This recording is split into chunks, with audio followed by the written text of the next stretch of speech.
Supreme court की Friday hearing ने एक बार फिर से ये साबित कर दिया कि जब कॉन्स्टिट्यूशनल पावर्स और पॉलिटिकल अथॉरिटी की बाउंड्रीज टकराती हैं, तो सबसे ज्यादा चिंगारी कोर्टरूम में ही भड़कती है। केस था Tamil Nadu government versus governor R N. Ravi. जी हाँ, वही केस जिसके बेस पर गवर्नर्स और प्रेसिडेंट को डायरेक्ट किया गया कि वो बिल्स को एक टाइम लिमिट में क्लियर करे। इस केस के एक बार फिर से सामने आते ही एटमॉस्फेयर बिल्कुल उतना ही गर्म था जितना किसी हाई वोल्टेज पॉलिटिकल थ्रिलर का होता है। कोर्टरूम में मौजूद हर इंसान को लग रहा था कि एक बार फिर से स्टेट और सेंटर के बीच की पावर टसल देखने को मिलेगी, और ऐसा हुआ भी। शुक्रवार को सीनियर एडवोकेट अभिषेक मनु सिंघवी एक केस को मेंशन करते हुए दिखाई दिए और तमिलनाडु सरकार की तरफ से अपेयर हुए।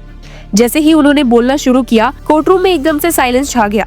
एडवोकेट सिंघवी ने तीखे अंदाज में कहा, governor can not refer to the president the issue of repugnancy. He can not dissect the bill clause by clause like a जज। फिर थोड़ा रुक कर बोले, अगर राज्यपाल ऐसा करना शुरू कर देंगे तो राज्यपाल भी आधे जज बन जाएंगे और लोकतंत्र आधा गवर्नर राज बन जाएगा। जी हाँ, ये बोल्ड आर्ग्यूमेंट शुक्रवार की हियरिंग में ऐसा गूंजा कि सब दंग रह गए। आप सभी जानते हैं कि chief justice of India B R. Gavai 23 November को रिटायर होने वाले हैं और उन्हीं के द्वारा लेड बेंच ने प्रेसिडेंट रेफरेंस पर सुनवाई की थी, जिसका जजमेंट अभी पेंडिंग है। हालांकि सिमिलर केसेस फिर से सामने आ रहे हैं जहां बिल्स क्लियर नहीं किए जा रहे और गवर्नेंस डिसरप्ट हो रहा है।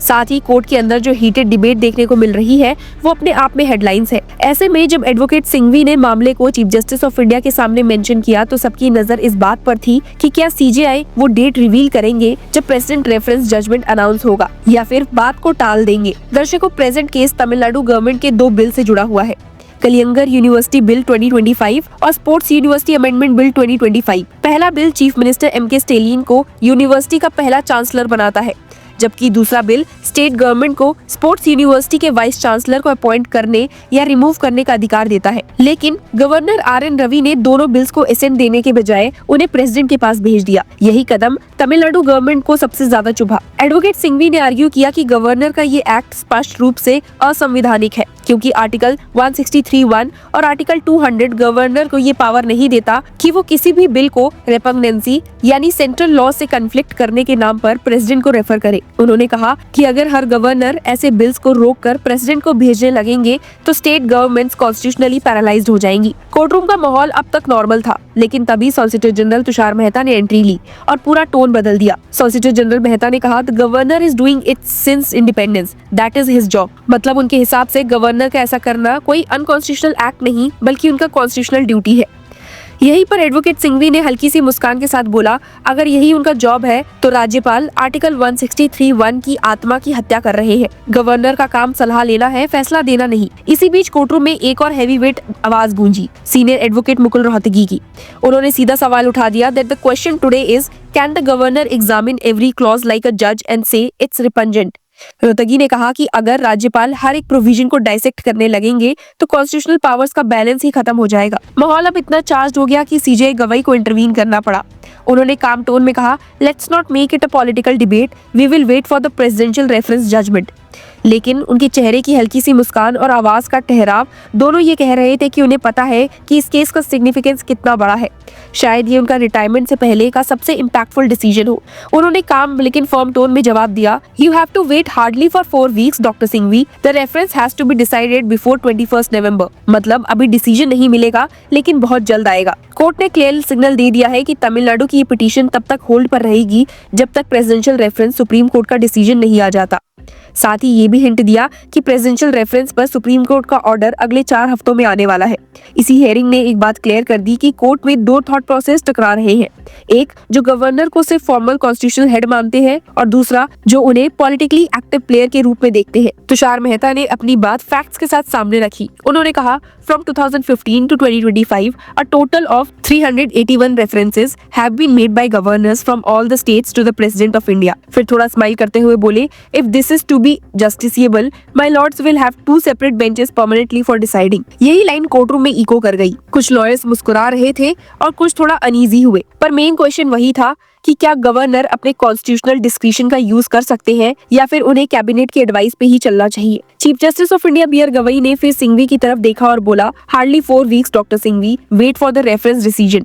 फिर हल्का सा स्माइल करके कहा, फैसला 21 नवंबर से पहले आ जाएगा। कोर्टरूम में सब जानते थे कि chief justice of India CJI Gavai 23 November को रिटायर होने वाले हैं। मतलब ये उनका फेयरवेल जजमेंट हो सकता है और शायद सबसे इम्पोर्टेंट भी। बैकग्राउंड में प्रेसिडेंट द्रौपदी मुर्मू ने अप्रैल में आर्टिकल 143(1) के तहत एक प्रेसिडेंशियल रेफरेंस सुप्रीम कोर्ट को भेजा था, ये पूछने के लिए कि क्या कोर्ट्स गवर्नर्स और प्रेसिडेंट के लिए बिल्स पर एसेंट देने की एक फिक्स टाइमलाइन डिसाइड कर सकती है। और वही रेफरेंस अब इस पूरी डिबेट का सेंट्रल पॉइंट बन गया है। तमिलनाडु सरकार ने अपनी पिटीशन में लिखा कि गवर्नर का ये एक्ट स्पष्ट रूप से अनकॉन्स्टिट्यूशनल है और कॉन्स्टिट्यूशन के आर्टिकल 163(1) और 200 का उल्लंघन करता है। लेकिन सेंटर का स्टैंड अलग है। मेहता आर्ग्यू करते हैं, the governor has not acted unconstitutionally, it is his constitutional duty that if any provision appears repugnant to the central law he must refer it to the president. यानी ये dispute अब सिर्फ एक bill का नहीं बल्कि फेडरेशन के पूरे फ्रेमवर्क का इंटरप्रिटेशन बन गया है। कोर्टरूम के बाहर लीगल सर्कल्स में एक ही सवाल घूम रहा है कि अगर सुप्रीम कोर्ट ने डिसाइड कर दिया कि गवर्नर बिना कैबिनेट के एडवाइस के बिल को प्रेसिडेंट के रेफर नहीं कर सकते तो सेंटर स्टेट पावर बैलेंस का पूरा इक्वेशन बदल जाएगा। कुछ कॉन्स्टिट्यूशनल एक्सपर्ट्स का मानना है कि ये केस केशव नंदा भारती जजमेंट के बाद से सबसे डिफाइनिंग मूवमेंट बन सकता है, जिसने बेसिक स्ट्रक्चर डॉक्ट्रिन दिया था। कोर्ट के अंदर जब सिंघवी ने लास्ट में माय लॉर्ड्स की तरफ देखकर कहा, my lords, if the governor continues to act like this the very idea of responsible government will die, तो एक पल के लिए कोर्टरूम में एब्सोल्यूट साइलेंस छा गया। सीजेआई गवाई ने धीरे से सर हिलाकर कहा, we understand your concern doctor Singhvi, but we must wait for the reference. बस इस लाइन में पूरी हियरिंग का कंक्लूजन था। अब सब कुछ डिपेंड करता है प्रेसिडेंशियल रेफरेंस के उस जजमेंट पर। जब हियरिंग खत्म हुई सबकी नजर एक ही डेट पर जा टिकी, 21 नवंबर, क्योंकि उस दिन डिसाइड होगा कि गवर्नर का अनकॉन्स्टिट्यूशनल डिस्क्रिप्शन कहाँ खत्म होता है और डेमोक्रेटिक अकाउंटेबिलिटी कहाँ से शुरू होती है। लीगल सर्कल्स में डिस्कशन चल रहे हैं,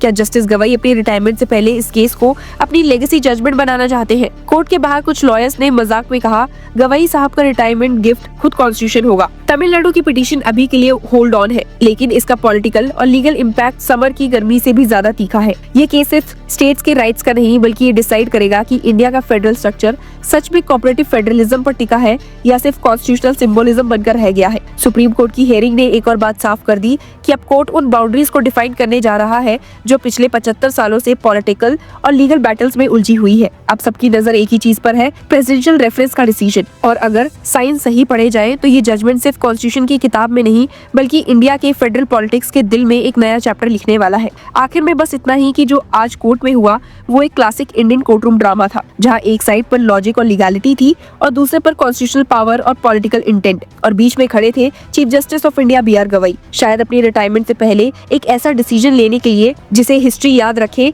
द गवाई प्रेसिडेंट के नाम से। आपका इस पर क्या कहना है हमें जरूर बताइए and stay tuned for the judgement.